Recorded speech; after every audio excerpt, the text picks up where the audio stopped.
Firman Tuhan bagi kita pada hari ini diambil dari Injil Yohanes pasal yang ke-15 ayat yang ke-18 sampai dengan ayat yang terakhir,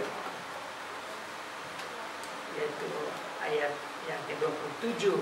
The word of God is taken from John chapter 15 verse 18 up to 27. John chapter 15 verse 18 up to 27. Yohanes 15, 18 sampai 27. Demikianlah bunyi firman Tuhan. Jikalau dunia membenci kamu, ingatlah bahwa ia telah lebih dahulu membenci aku daripada kamu. Sekiranya kamu dari dunia, tentulah dunia mengasihi kamu sebagai miliknya. Tetapi karena kamu bukan dari dunia, melainkan aku telah memilih kamu dari dunia, sebab itulah dunia membenci kamu. Ingatlah apa yang telah kukatakan kepadamu, seorang hamba tidaklah lebih tinggi daripada tuannya. Jikalau mereka telah menganiaya aku, mereka juga akan menganiaya kamu. Jikalau mereka telah menuruti firman-Ku, mereka juga akan menuruti perkataanmu. Tapi semuanya itu akan mereka lakukan terhadap kamu karena namaku, sebab mereka tidak mengenal Dia yang telah mengutus aku. Ayat 22, verse 22. Sekiranya aku tidak datang dan tidak berkata-kata kepada mereka, mereka tentu tidak berdosa. Tapi sekarang mereka tidak mempunyai dalih bagi dosa mereka. Barang siapa membenci aku, ia membenci juga Bapa-Ku.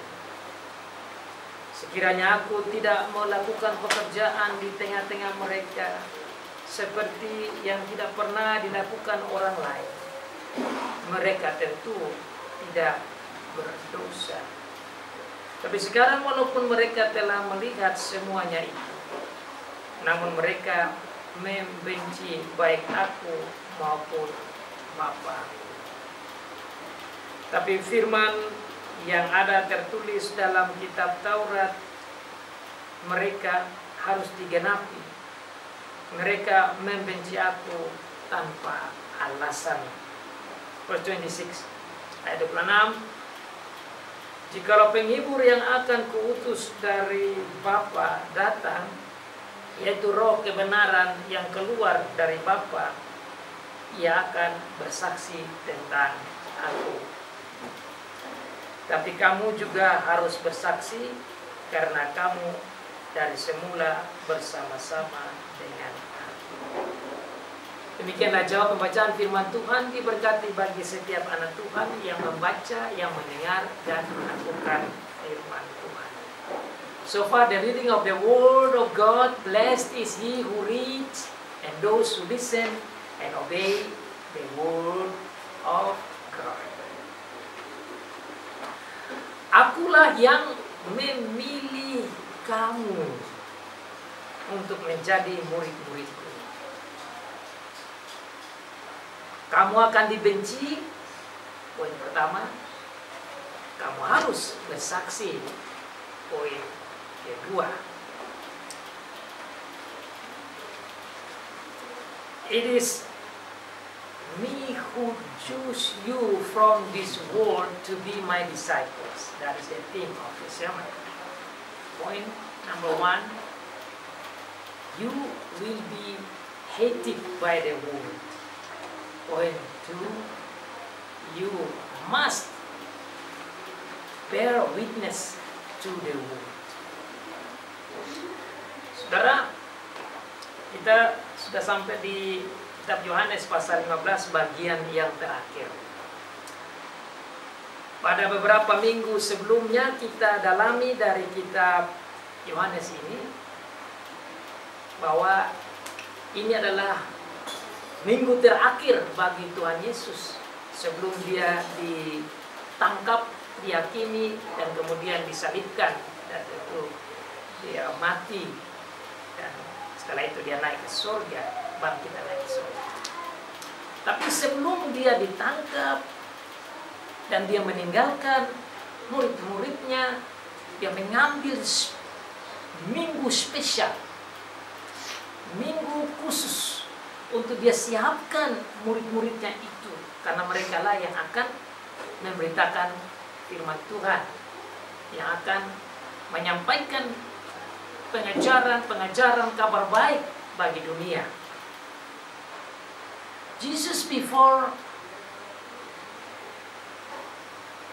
got caught and died, he took special week at the end of his time in this earth. He spent special time at this last week with his disciple, preparing them to be strong, to stay close with him. So this chapter is part of his preparation, last teaching before he died. Amazingly, at this chapter, he used special illustration, as you can see that in chapter 15, in the beginning, that he said that he is the true vine.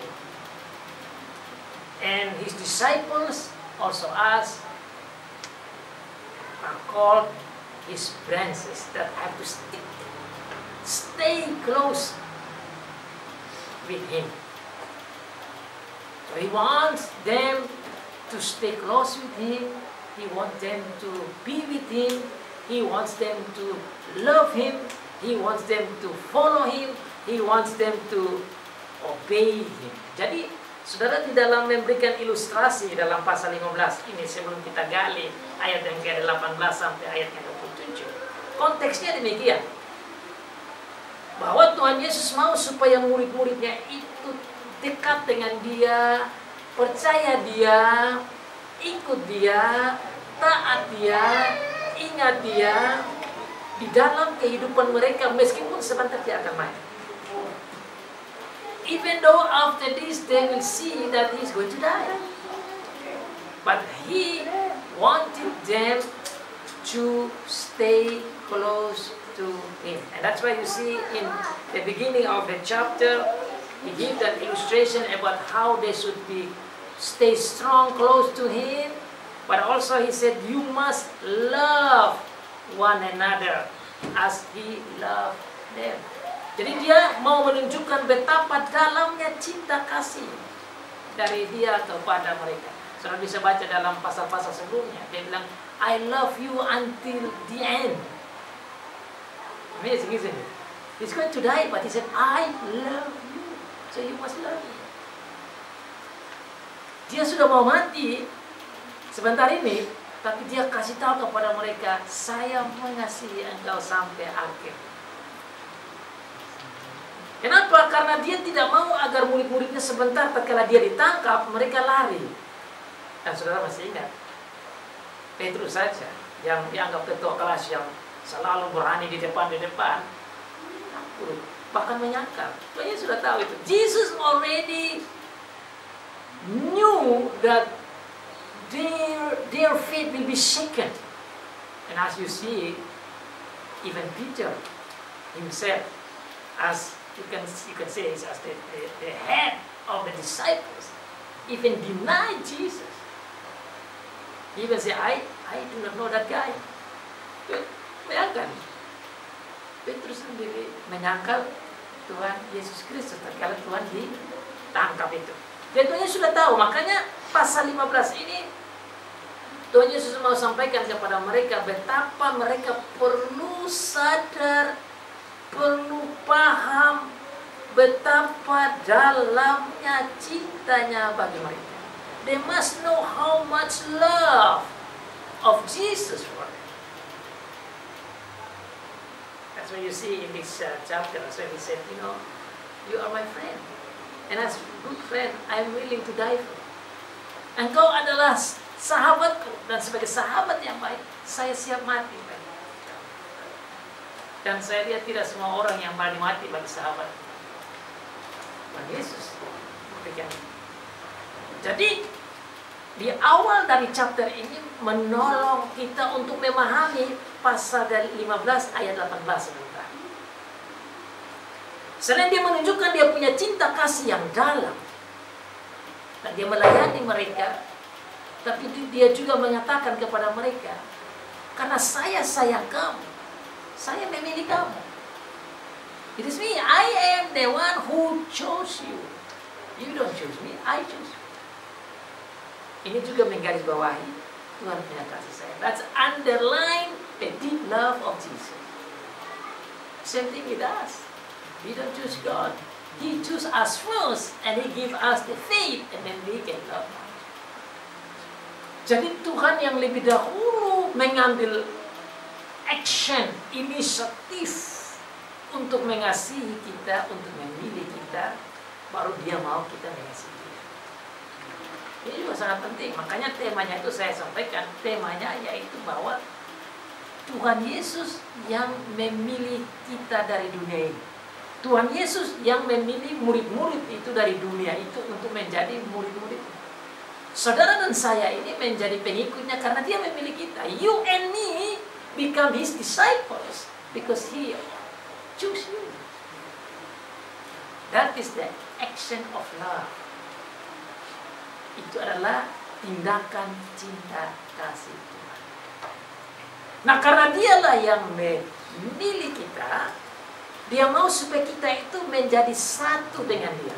Because He chose us, He wants us to be united with Him.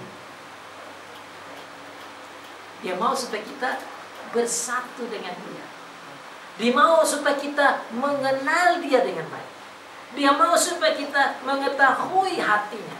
Dia mau supaya kita mengikuti firman-Nya. Dia mau supaya kita menjalankan arahannya. Dia mau supaya kita bersatu juga dengan Bapa. Dia mau supaya kita bersatu dengan Roh Kudus. Dia mau supaya kita bersama-sama. His all point is that we can be together with Him. We can be united with Him. We can be united with the Father. We can be united with the Holy Spirit. We can be united with Him as our God, our Savior, our Redeemer, our Father.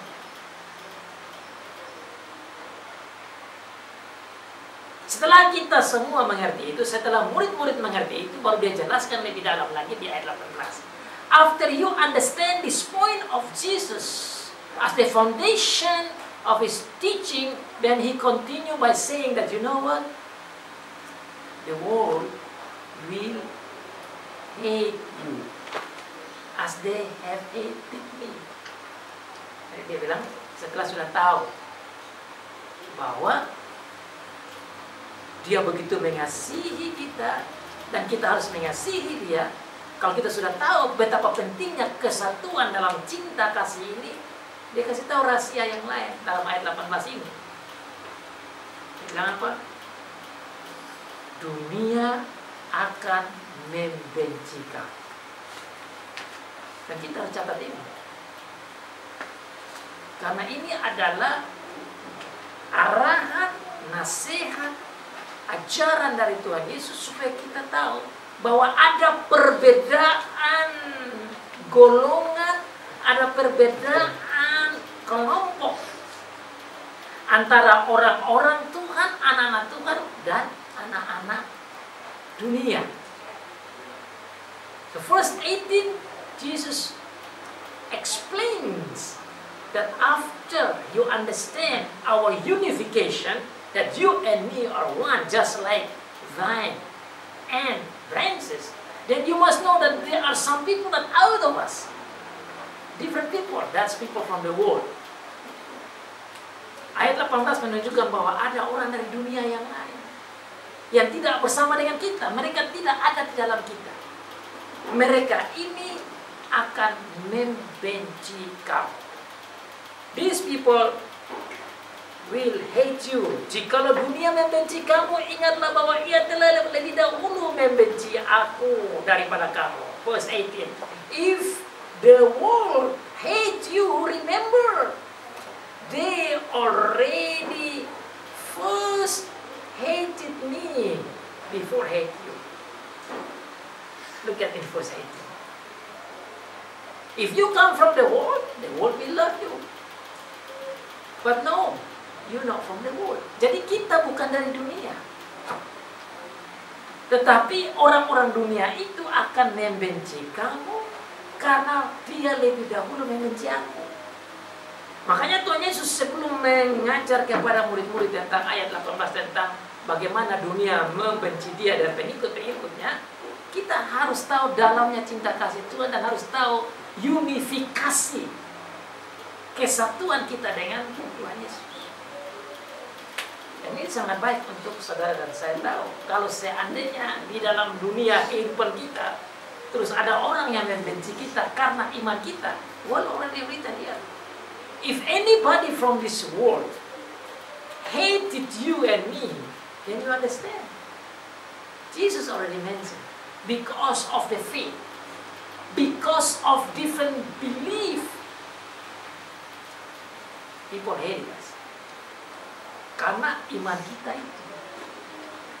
Karena perbedaan kepercayaan, karena perbedaan golongan itu, kita dibenci. Jadi kita jangan kaget kalau orang yang tidak percaya pada Tuhan Yesus membenci kita. So don't be surprised if people who don't believe in Jesus then hate you. Because they already hate Jesus. That's what Jesus said. Jesus advised them so that they can remember if they are facing this hatred, even persecution, even they must die. Don't be surprised. Jadi saudara, Tuhan Yesus itu luar biasa ya. Ini sudah mau mati, tapi dia masih ambil waktu lagi untuk mereka, untuk menolong mereka, membuka pikiran mereka, menyiapkan mereka bahwa setelah ini, setelah dia mati, mereka akan menghadapi tantangan-tantangan. Before he died, he spent time with them and telling them that you know what, you will face this and don't be surprised. But you get ready. You stay close with me. That's why it's very important to be close to him. Makanya saudara, statement-statement awal untuk mengetahui kasih Tuhan itu penting. Supaya mereka jangan sampai lari dari imannya. Kenapa? Karena setelah ini mereka lah yang akan membawa kesaksian. Itu dalam poin kedua. Saudara lihat di dalam ayat-ayat selanjutnya dalam Kisah Para Rasul. Perjalanan dari murid-murid, mereka mengalami penderitaan dan penderitaan. Mereka ditangkap, saudara lihat dalam kitab Kisah Para Rasul. Mereka dipenjarakan, mereka dipukul, mereka dianiaya, mereka disesa. Luar biasa penderitaan dari murid-murid. You can see in the history in Acts chapter 3, 4, 5, when Jesus went to heaven and the disciples have to bring the gospel, they got a lot of persecution. They get caught, they were put in jails, and they were being persecuted so hard. That's why Jesus mentioned. Makanya Tuhan Yesus sampaikan kepada murid-murid itu. Makanya saudara-saudara lihat dalam sejarah perjalanan murid-murid itu, banyak rasul-rasul yang mengalami penderitaan yang bukan main. Kalau saudara baca lagi dalam Kisah Para Rasul pasal 8 itu, murid-murid Tuhan Yesus, baik yang rasul-rasul maupun pengikut-pengikut Tuhan itu dianiaya bukan main-main. Tetapi Tetapi justru lewat penganiayaan itu, lewat penderitaan bahkan kematian mereka, gereja bertumbuh. Dan ini saudara percaya. Justru lewat penderitaan dan kematian orang-orang percaya, gereja bertumbuh. Ini luar biasa.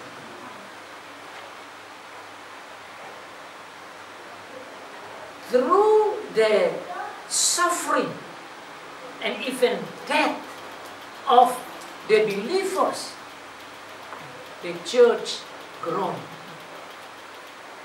Amazing. Kalau dalam bahasa tokoh gereja dikatakan begini, darah orang sahih adalah benih gereja. Catat itu statement yang menurut saya luar biasa. Darah orang sahih adalah benih gereja. The blood of the martyrs are the seed of the church. I should explain that one because it seems like you don't get it. The blood of the martyrs are actually the believers, the follower of Jesus. Their blood, when they die, are the seed of the church. So the church growing when believers die. Through the persecution, through the death of the believers, the church growing. Jadi saudara jangan main-main dengan penderitaan dan kematian orang percaya. Gereja itu bertumbuh justru lewat kematian orang-orang percaya. Dan bagaimana orang percaya bisa berani mati? Karena mereka tahu Tuhan Yesus punya pengacara. How could that possible that the believers really to die? They really ready to die because they remember Jesus walked here. You would hate it. Because they hated me first. Saudara masih ingat cerita dalam Kisah Para Rasul apa yang terjadi dengan Stefanus? Saya pernah khotbah itu. Stefanus itu dilempar dengan batu. Dan dalam cerita itu waktu dia dilempar dengan batu itu, yang melempar dia itu pertama adalah pimpinan yang tertua dahulu. Ambil batu, lempar. Dia ditembak begini dan dia dilempar. Setelah yang tua lebih muda sampai paling muda lempar kasih dia sampai mati. Dan mereka melempar dengan emosi yang tinggi sekali. Tapi saudara tahu, justru dengan kematian Stefanus itu, gereja bertumbuh dengan luar biasa. Dan di dalam cerita itu, Stefanus itu, dia meninggal dengan senyum. Meskipun dia dilempar dengan batu. Karena dia lihat Tuhan Yesus. Dan dia bilang, Tuhan ampunilah mereka. Bagi saya itu luar biasa. Now you can see the history of the church, how the New Testament church growing. One of the example you can see in Acts chapter 7, Acts chapter 8. Talking about the death of a man of God named Stephen. Stephen was stoned up to death by the elders of the Jews at that time. And if you read that carefully, you can see that you will find out when they stoned him, first stoned by the very old elder. The oldest elder took the stone and stoned Stephen. And then next one, younger one, until he died. But the Bible tells us the story. When he was stoned, he smiled. When he was stoned, he said to the Father, God, forgive them, because they do not know what they are doing. Why Stephen was able to do that? Because he remembers a story like this. Jesus said, you know what? People will hate you. And Stephen was willing to die. And because of his blood, the church grew. Church grew. It's amazing.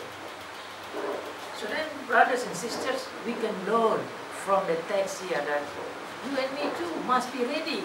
If anytime people hate us, mock at us, hate whatever they want to do to us, you remember that. Jadi kalau saudara-saudara, kalau kita itu dihina karena iman kita, diolok karena iman kita, ya kita harus kuat. Bagaimana kita kuat? Kita hanya bisa kuat kalau kita tahu Tuhan sayang kita. Kalau tidak ya kita lari, kita malu. Saya omong ini karena anak-anak Kristen kebanyakan itu malu dengan iman. Malu karena nanti diolok. Belum dilempar. Belum masuk penjara. Belum sampai mati kayak Stefanus tadi. Tapi bukankah kita sering malu dengan kita mau makan saja di restoran, mau berdoa, tidak berani berdoa. Kenapa? Malu diolok. And sometimes we are afraid to show to people that we are Jesus' disciples. Even when we want to pray in the restaurant, we are afraid that people say, oh, you're Christian. Karena kita malu tuh. Malu menjadi anak gereja, malu menjadi anak Tuhan, malu menyampaikan firman Tuhan. Saudara, dengan firman ini kita diajar untuk ayo. Jangan kita sebagai anak-anak muda dan malu, sebagai orang gereja dan malu, sebagai pengikut Tuhan dan malu menyatakan bahwa kita orang Tuhan, kita anak Tuhan, kita murid Tuhan Yesus. Kita akan bisa berani kalau kita paham bahwa Tuhan Yesus sayang kita. You will be brave to show that you are Christ's disciples if you know God's love, if you are united with God. Makanya poin pertama ini penting sekali. Betapa kita harus tahu bahwa orang lain akan benci kita.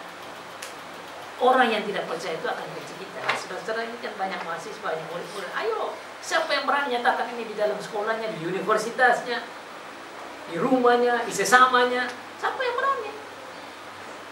Terus berani. Berani untuk nyatakan cinta kasih Tuhan itu kepada orang lain. Berani untuk berdoa untuk orang lain. Berani untuk melayani orang lain. Makanya di poin kedua dikatakan apa? You will be hated, engkau akan dibenci, but you must bring the word of God. You must bear witness. Engkau akan dibenci, tapi engkau harus melayani, bersaksi. Itu poin yang kedua, sudah lihat di sana. Second point.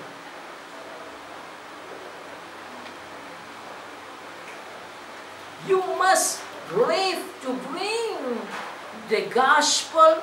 You must brave to show that you are God's disciple, Jesus' disciple in any situation. Dalam situasi apa saja kita harus menyampaikan itu. Kenapa? Karena kita adalah murid-murid Tuhan Yesus, karena kita mengenal Dia. Karena kita adalah pengikut-pengikutnya. Sudah lihat di sana ayat 27. Tetapi kamu juga harus bersaksi. Verse 27, you see that? You must bear witness. Why? Because you were with me. Karena engkau bersama dengan aku. Aku memilih engkau. Karena engkau tahu semua pekerjaanku, engkau bersaksi, engkau melihat itu. Karena engkau tahu itu, engkau harus sampaikan. Because you were with me, you saw what I have done, then you must tell people what I have done. Who am I? Tugas mereka di situ. Tugas murid-murid itu apa yang mereka lihat, apa yang mereka saksikan, mereka harus sampaikan. Apa itu? Harus sampaikan kepada orang lain bahwa dia itu adalah anak Allah yang menjadi manusia, menjadi juru selamat. Itu poin pertama mereka harus ingat. Makanya saudara lihat di sini Yohanes katakan, pada mulanya adalah firman. Firman itu adalah Allah. Firman itu bersama-sama dengan Allah. Firman itu menjadi manusia. Firman itu adalah anak domba. Firman itu adalah Mesias. Itu dia sampaikan. Kenapa? Ya itu tugas dia. You can see in John chapter 1, John the disciples of Jesus, the apostle, wrote this text, wrote this gospel. He said in the beginning of chapter 1 of John chapter 1, he said, in the beginning was the Word. The Word is with God. The Word, it is Jesus, is God. And Jesus became flesh. He who is God became flesh. And then He is the Messiah. Itu yang harus disampaikan. Dan Yohanes sampaikan di sini. Bukan saja Yohanes. Murid-murid Tuhan Yesus yang lain juga sampaikan kepada orang-orang banyak. Mereka sampaikan, mereka bersaksi. Karena mereka bersama-sama dengan Dia. Mereka harus bersaksi tentang pekerjaan Tuhan Yesus. Mereka harus bersaksi tentang pengajaran Tuhan Yesus. They must bear witness about His teaching, about His action, and about His miracles, and about His wisdom, and about His suffering, and about His dying, and about His resurrection, and about His ascension, and about all His love. Mereka harus sampaikan. Ayat 27 itu Tuhan Yesus bilang, kamu harus jadi saksi karena kamu dari semulanya dengan saya. Kamu tahu semua action saya. Kamu tahu semua perbuatan saya. Kamu tahu siapa ini saya. Saya ini adalah Allah yang jadi manusia. Makanya saudara, kita belajar dalam kitab Yohanes itu selalu kita belajar ekspresi ego emi, ego emi, ego emi, ego emi. Yang artinya aku adalah aku, akulah Allah, akulah Yahweh. Itu harus disampaikan. Tugas mereka, makanya Tuhan mengirim rasul-rasul menulis seperti begini. Supaya orang tahu bahwa Tuhan Yesus itu adalah Allah yang menjadi manusia. That's the point of Jesus. Telling His disciples that they can bearing witness about Himself, that He is the Lord, the Savior, the Messiah, that they must bring the gospel to us.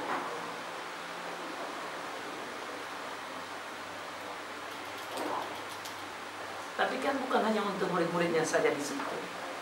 Mereka menulis seperti begini, bersaksi lewat tulisan ini, supaya tulisan ini dicatat dan disampaikan kepada gereja, supaya gereja generasi ke generasi itu belajar untuk menjadi saksi juga.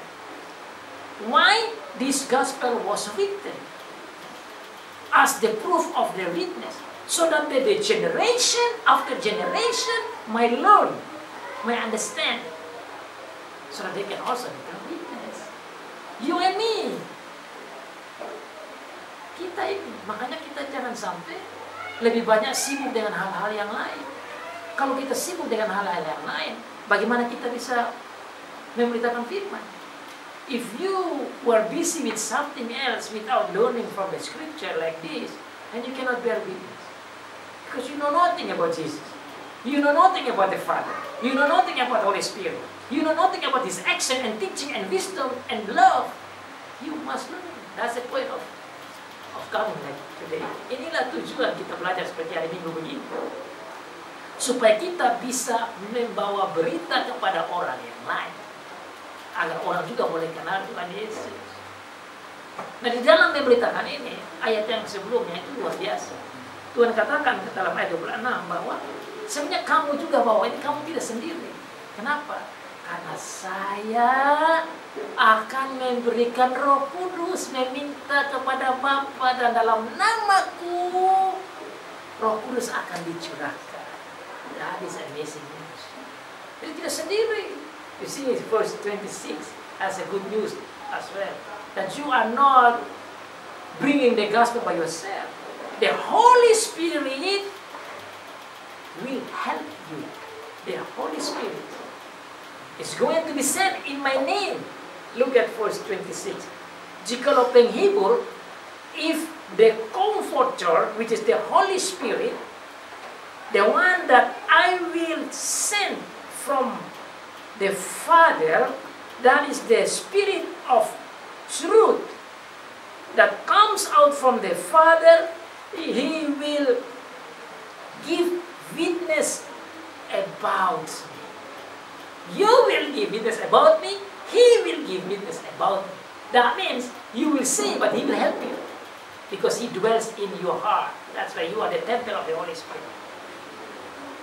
Kita tidak sendiri, saudara, dalam membawa berita ini. Makanya tidak perlu takut. Kita ini kadang-kadang kalau mau omong firman, kita ini takut. Seringkali kita takut kan? Nanti orang bilang apa ini? Nanti saya tidak bisa omong-omong. Kenapa? Karena kita tidak tahu bahwa ada Roh Kudus yang diberikan oleh Tuhan. Ayat 26 itu. Look at the verse 26. Roh Kudus itu, yaitu penghibur itu, yaitu roh kebenaran itu yang keluar dari Bapa itu, dia akan bersaksi tentang aku. Jadi kita ini tidak sendiri. Karena ada Roh Kudus dalam hati kita. Yang tinggal dalam kita itu yang dalam bahasa 1 Korintus pasal 3 ayat 16 dia bilang apa? Engkau adalah baik Roh Kudus. You see 1 Corinthians chapter 3 verse 16. Look at your Bible. 1 Corinthians chapter 3 verse 16. 1 Korintus pasal 3 ayat yang ke-16. Mari kita baca sama-sama. Let's read that together in English as well as in Indonesian. You got it? 1 Corinthians 3 verse 16. 1 Korintus pasal 3 ayat 16. Ini penting.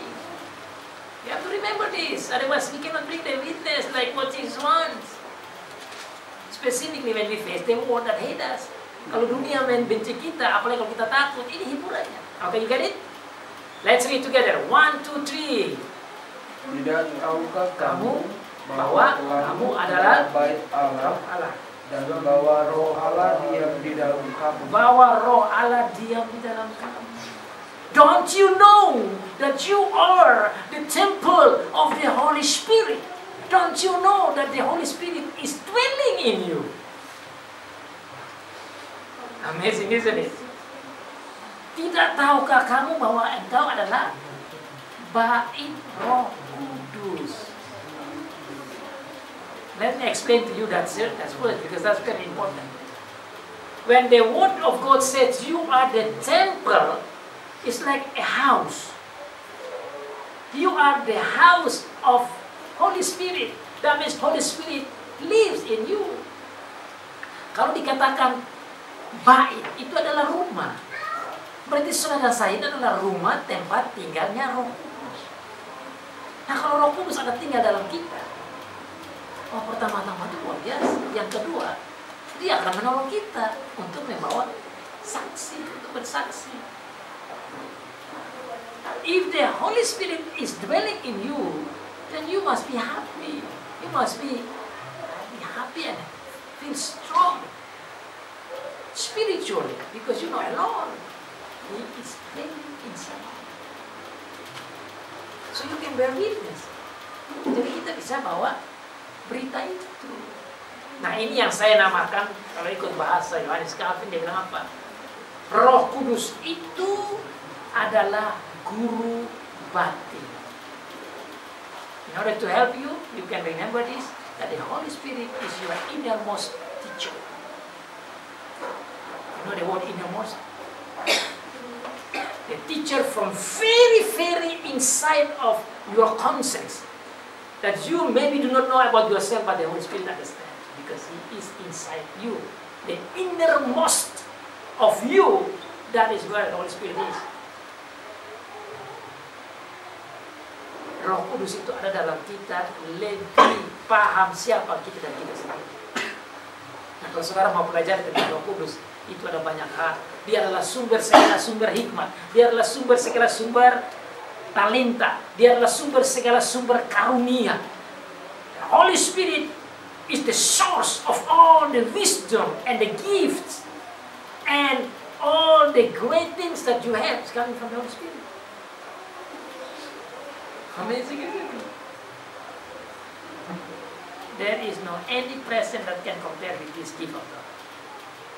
This is a great gift of God of Jesus for you. Ini adalah pemberian yang luar biasa yang Tuhan kasih kepada kita. Tapi ini harus, even though other people hate us, don't be afraid because God is in you. Don't be afraid because Jesus is in you. Don't be afraid because the Father is in you. Don't be afraid because the Holy Spirit is dwelling in you. To grow in understanding, to grow to bring the gospel. And that's why you should thank God for that. Kita harus berterima kasih kepada Tuhan bahwa Dia begitu baik, Dia begitu luar biasa, Dia begitu dalam hikmatnya, Dia begitu mengasihi kita, memberikan dirinya untuk kita, memberikan Roh Kudus untuk kita, memberikan Bapa untuk kita. We have everything. We have God the Father, we have Jesus Christ as our Savior, we have Jesus, we have the Holy Spirit. Amazing. Makanya saudara-saudara, di akhir tahun ini saya ingin kita merenungkan itu. Betapa baiknya Tuhan. Dan biarlah kita memasuki tahun yang baru.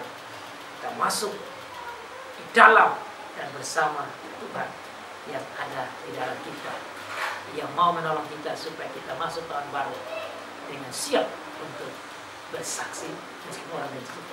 Let us go and enter the new year by remembering that we have amazing, awesome God, faithful God, Almighty God, who is with us, ready to help us to enter the new year. Tuhan memberkati kita masuk dalam tahun baru di dalam bersama Tuhan yang baik. Amin.